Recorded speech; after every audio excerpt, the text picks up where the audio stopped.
Good morning to all my friends and family, and welcome to Jim's 5am Club. And this morning I come to you from the International Passenger Terminal. I've ducked out for morning tea, but I thought I'd just come down here and pump out yet another Jim's 5am Club because I enjoy it so much and we've just got so much to talk about. Anyway, what are we going to talk about today? I thought I'd be a little bit more controversial than normal and talk about a topic that I've got near and dear to my heart. Let's go on a walk and talk. I'll just go up to the other end there where we've got the platform and chat it out. But today I want to basically ask the question, what's all the fuss about? What's all the fuss and commotion about? I hear a lot of debate. I hear a lot of discussion, a lot of chatter, and there's a lot of emotion which is caught up with vaccinations, COVID-19, and whether or not people are going to get vaccinated, given that there are some vaccinations being made available over the next 6 months or so. And I asked myself, what's driving these irrational fears? What's driving these irrational fears and these emotional outbursts from people who are normally quite reserved and quiet, but all of a sudden have some very, very big opinions on things that we probably shouldn't have very many big opinions on anyway in the first place. I guess the first thing I want to chat about is the first fear that people have is that the vaccination's not going to be safe, and that it's too early to tell, and it's only been in development for 6 months or 12 months, and you need 20 years to create a vaccine. At the end of the day, just think about it.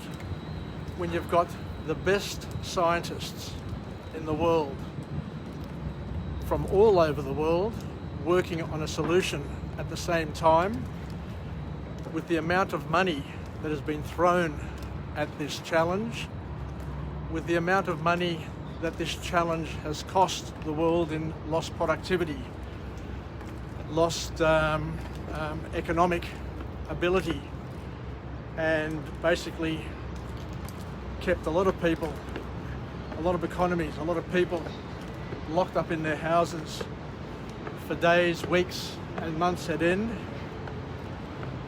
You'd think that this focus, this concentrated focus of having the best minds working in unison would be able to develop a solution to a problem.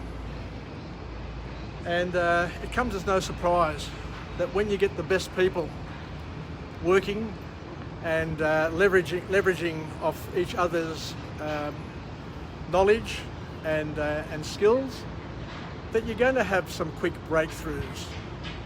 Just think about it. We fall in love in a heartbeat. We achieve magnificence in a heartbeat. It doesn't take long to make a breakthrough, given that we've got enough people standing on enough people's shoulders, leveraging the latest and greatest technologies and knowledge, then it comes as no surprise that you can produce something very, very quickly. If we just sit and analyse the number of hours, if we're objective and sit and analyse the number of hours that have been put into research and development of this particular vaccine by virtually every country, every scientist in the world, because who wouldn't want to work on this project? Because it's a worthy project.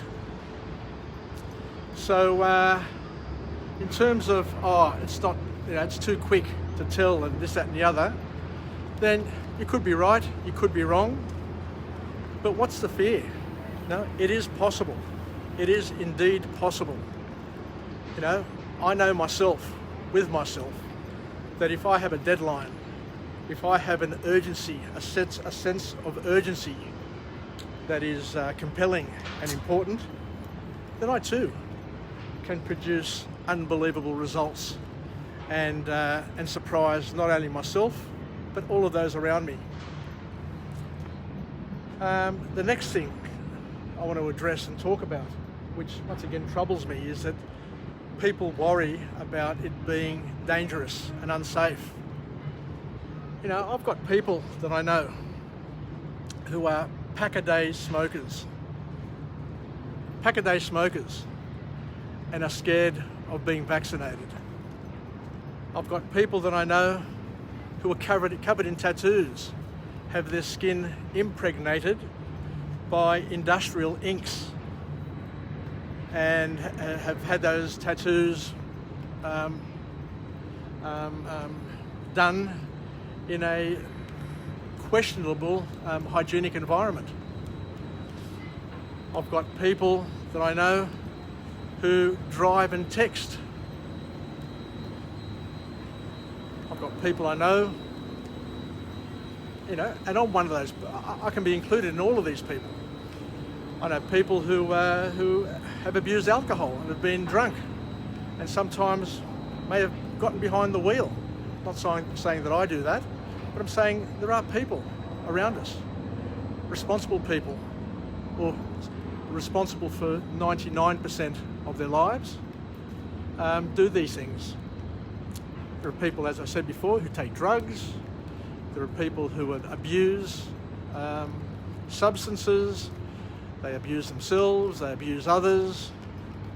And yet, the funny thing is, and yet, even though they do all these things, they're worried about a vaccine. They've got a strong opinion about a vaccine, which at the end of the day is not going to cause them any more damage, potential damage, than what their passions could cause. You know, there are people who are thrill seekers, people who abseil, people who surf out where all the sharks are. Now, they can get taken by a shark. There are people who swim where sharks are. But do you understand the point I'm trying to make? Why are people projecting so many fears on vaccinations? I just can't understand it. No, fair enough. If you're a person living in a monastery and you're away from modernity, and you live a pure lifestyle, and you eat purely, you don't eat anything that has been contaminated by chemicals and things like that, then fair enough, have an opinion. But given that we all live in this world that is overwhelmed with dangers. You know, I work on a building site, on an industrial site, a building site. You know, there's dangers everywhere. But do I worry about it? Absolutely not. So I guess the point that I'm trying to make is why do people have some significant fears, many of which are irrational fears?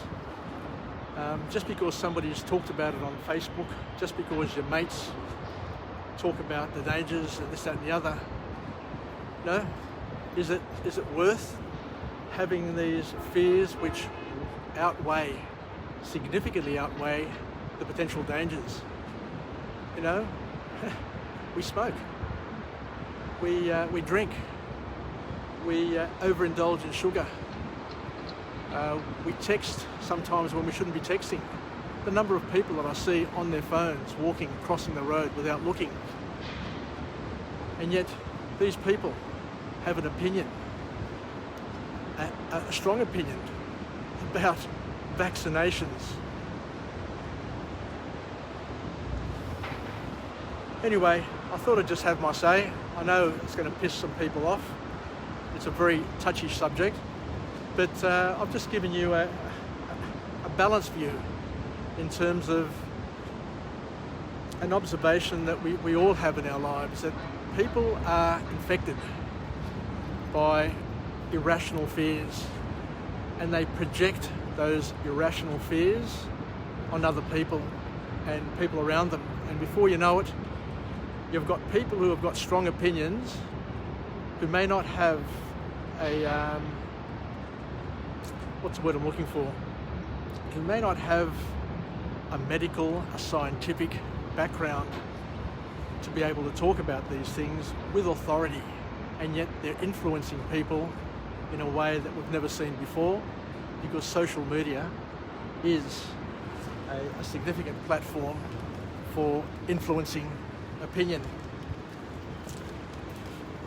So where are we heading with this? I guess at the end of the day, each and every one of us need to take a position and to make a decision. But make a decision based on medical evidence, and consult your medical practitioner, and decide between you and them as to what you and your family are going to do. But don't just sit there and just take or be loaded up with all the fears that are being projected by people on Facebook and social media. And even at the end of the day, you may get professors, doctors, specialists who sit in a room, and even they can't decide in terms of what is right and what is wrong. So where do we go from here? I guess at the end of the day, I'm not going to live my life in fear. I'm just going to get on with it, do what I have to do so I can live with a clearer conscience. And as I said, you know, my spiritual father, who's a medical practitioner, he has no issues with vaccinations, and neither do I. Neither do I, is the bottom line. But as I said, I'm not here to influence you. I'm just here to help provide a view, an opinion, and to let everybody understand that everybody has an opinion, but not all opinions are valued opinions. You know, just because somebody says something doesn't make it right. Doesn't mean that a group of people say something, it's right. So that's it at the end of the day. So sorry if I've said anything that may have touched a nerve or irritated people around me. That's the position I'm taking, and I'm not going to push that position on my wife, my children, my family, my friends, or anybody else. But try and live a congruent life. If you smoke, you drink, you're obese, you live a lifestyle of tremendous risks, then think again about worrying about what a vaccine may do to you, and you may be better off focusing on all the other things that you're doing in your life, which will probably have a bigger impact on your lifestyle and on your health outcomes. Think about that. So let's finish off with a positive affirmation. I'm alive, I'm well, and I feel absolutely great. To my friends and family, stay connected, stay relevant, and give a thought to what you're going to do, and don't be overly worried about your future. Don't be overly worried about your past. Just do the best you can do in this moment with the information and the details that you've got available to you, and don't overthink it. And if you are going to overthink it, then overthink the things, the big things that are going to have the greatest impact in your life, and not the stuff which is fairly insignificant. Take care. Yassas from Jim's 5 a.m. Club. Sasakapau. Take care, and I'll see you again tomorrow morning, 5 o'clock, from some other place. with another message, another observation, and I hope it's not as controversial and as challenging as today's talk. Bye. Yasas.